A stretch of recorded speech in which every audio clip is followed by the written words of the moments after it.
Ladies and gentlemen, welcome to the Bullpen.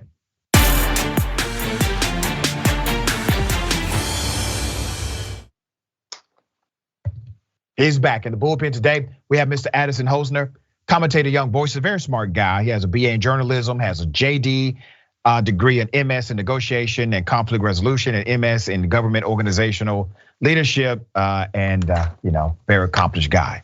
So, welcome back to the show, sir. How are you? Well, thank you for the esteemed introduction, Doctor. It's great to be back. Let's get into it. Let's get into it. We're going to talk about the Parental Rights bill from the state of Florida in particular. There are other versions of it in other states, including Georgia. It has been dubbed the Don't Say Gay bill, which is a front-leaning narrative. It is not called that, obviously, in the title of the actual bill. But I want to get your thoughts. I don't want to presume what you know or believe about the bill. So give me your sentiment and I will then opine. Okay. Well, down here in Florida, as a native Floridian, we're having to deal with the fallout of this being signed into law not too long ago. The bill itself, in my opinion, was fronted as this guise of allowing parents to have more control over what their students are or what their children are learning in schools. However, to me, it runs amok of a lot of First Amendment free speech issues, not on behalf of the teachers, since they're government employees. Their rights to speak unfettered in schools is limited. But students have those rights. They don't leave those rights at the schoolhouse gate just by going to school. So for me, the Don't Say Gay moniker, I think, while catchy and has got the attention of America, I think kind of undersells the other problematic areas of what this bill actually is going to occur and accomplish, and primarily in the vague language of developmentally or age-appropriate discourse between teachers and students. And we're giving the state the ability to determine what is age-appropriate or developmentally appropriate. So whether you're on the right or the left, I see that as a problem and a big issue when it comes to free speech and the liberty of these children. So overall, I am not a supporter of the bill. I understand where it was coming from, but like so many of these bills, the actual intent lies beneath the words. I agree with you completely. You and I concur on that. I want to read a couple of dynamics out of this and make a few observations and see how you feel about them. So this particular bill, I call this a red meat bill. What it literally does is it says, as the government, we're really not going to do anything. We're going to pass a bill, and then we're going to make you feel like you are empowered to do something because of this bill. And it feeds a particular group. It feeds a particular demographic. Let's be very clear. The number one reason why statutes, new laws are deemed unconstitutional is because of vagueness. Vagueness is the number one reason. So let me read the vagueness of this bill. The bill actually says, classroom instruction by school personnel or third parties on sexual orientation or gender identity may not occur in kindergarten through third or in a manner that is not age appropriate or developmentally appropriate for students in accordance with state standards. Well, the state really hasn't created those standards in a way that policy and law can coincide. It's kind of case by case. And then it says parents will be able to sue districts over violations. Well, sue them for what? Sue them for protected speech. Another student brings it up in the classroom. Sue them because a teacher taught a lesson that connected back to gender identity when the bill allows for gender identity to be taught as long as it is appropriate, right? So how do you enforce that? And I think that's the point you were making as well, is that it is vague. But here's the thing, brother. It's not vague by default. It's vague by design. Mm-hmm. They designed it this way so that it had no actual teeth, but it gave people who were calling for this kind of legislation something to sink their teeth into. This is, to me, one of the greatest violations of public trust. Democrats do it too, where they create bills to distract you from the reality of what's happening in K through 12 education. They created bills about critical race theory. Teachers don't teach critical race theory. They're creating bills about don't say gay in the classroom. None of these are education led. None of these are teacher led. Right? Because these are not the problems that school teachers are having in the classroom. So here's what goes down, brother. My mother is a school teacher. She's a high school teacher.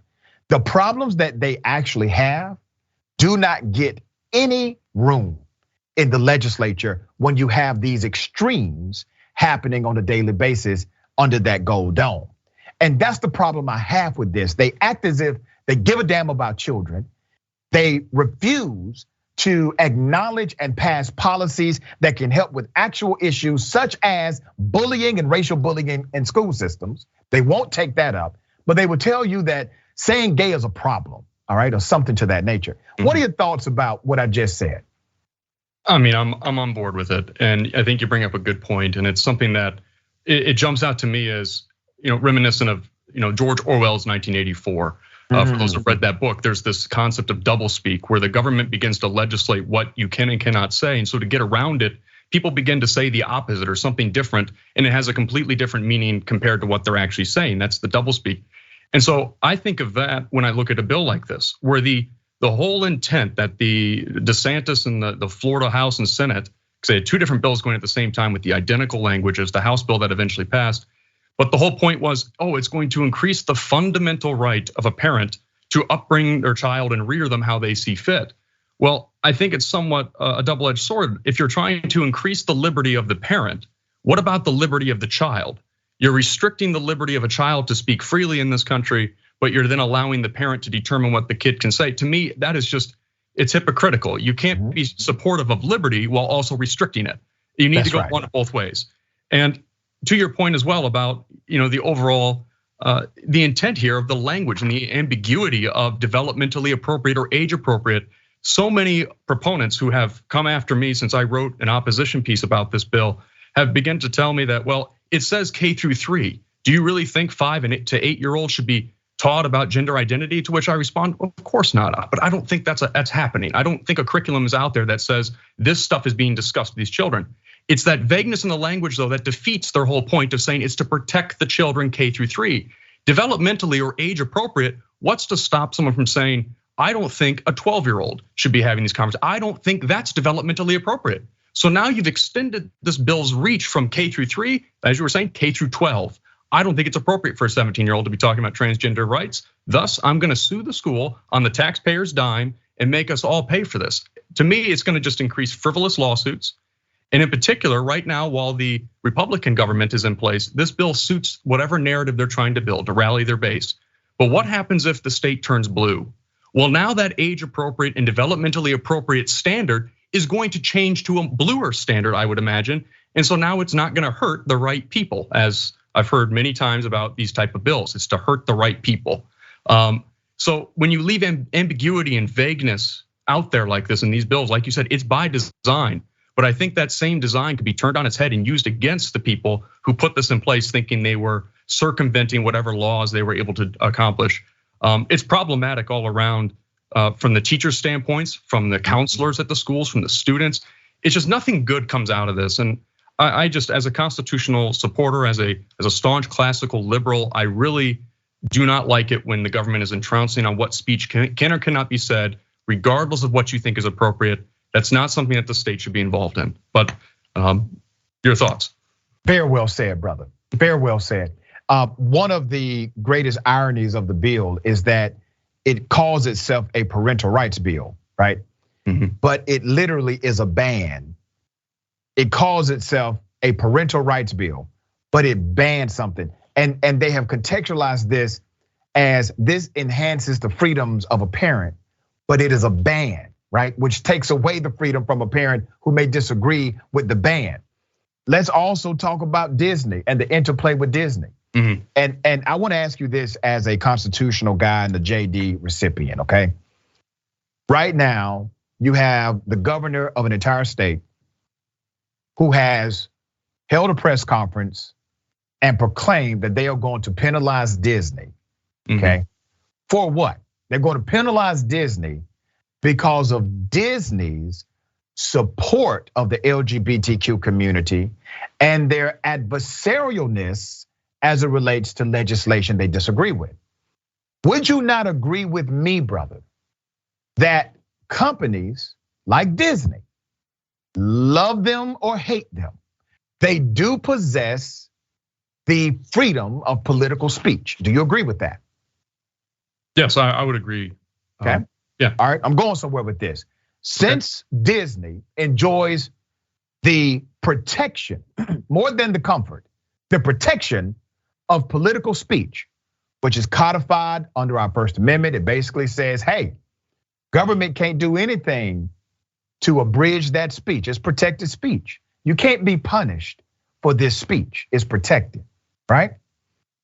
By Governor DeSantis saying, we are going to punish Disney because we don't like what they've said about my legislation. Is that not a classical definition of violating their freedom of speech, their protected political speech, when the government is saying, we're going to now punish Disney because they have disagreed with us by way of their speech? Yeah, I think you're kind of onto a good fact pattern there. And I wouldn't be surprised that if DeSantis and his crew were able to go through with what they are asserting, which is stripping Disney of their independent rights within the state of Florida, I could see Disney attorneys bringing that exact case that you're mentioning. Any First Amendment violation of speech would have to be from the government. And in this case, I think you would have that's a strong fact pattern I haven't given too much thought to, but yes, the way you word it, if DeSantis is using a retaliation and using his governmental powers to silence Disney from being able to say certain things or bring up points in support, I could see that being brought as their defense. I also take issue with DeSantis. I am located in Orlando right now. I'm about 35 minutes east of the Magic Kingdom right now. If he were to go through with what he is asserting and to really go after Disney, he's going to cripple the economy of this state. I'm not sure what Disney will do. They can't pick up the Magic Kingdom and fly it to Delaware or something, but they can start pulling out their activity. Over 60,000 employees are employed by Disney here in the state of Florida. And I think Governor DeSantis would be a little bit more cautious in what he is saying towards the company that largely is the reason for our tourism industry and a lot of our tax money. So, I mean, in general, I don't like it when any political affiliate, whether it's our executive all the way up at the president, down to governors or congressmen, begin to lash out at people for simply voicing opposition. That is, you're allowed to have political debate. You're allowed to go into the Senate floor and not agree with one another. But when someone speaks out against a governmental bill, well, that's encoded in your First Amendment rights, the ability to protest.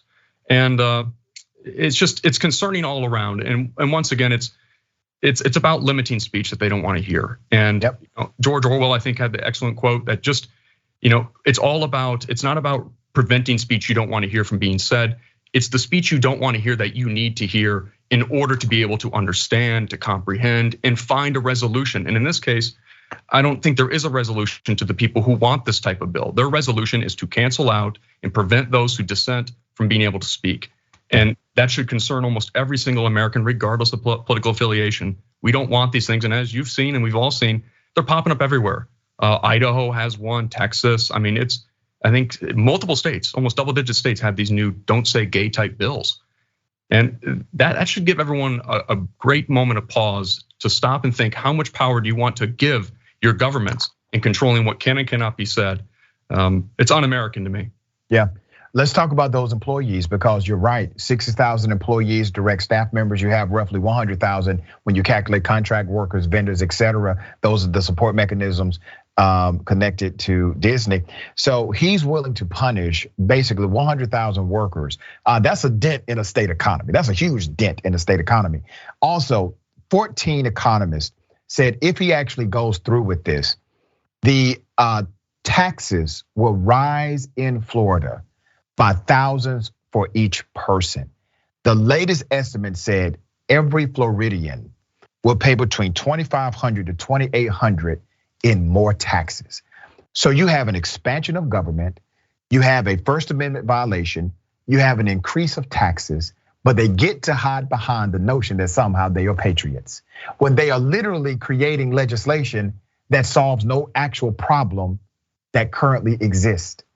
This problem does not exist, and they're making legislation over it. And because a company or a person or a group of people dare to say this is a nothing burger, this should not be something we have a legislative focus on, they're willing to use the government to hurt individuals inside of their own state. Now, he's not the only one, brother.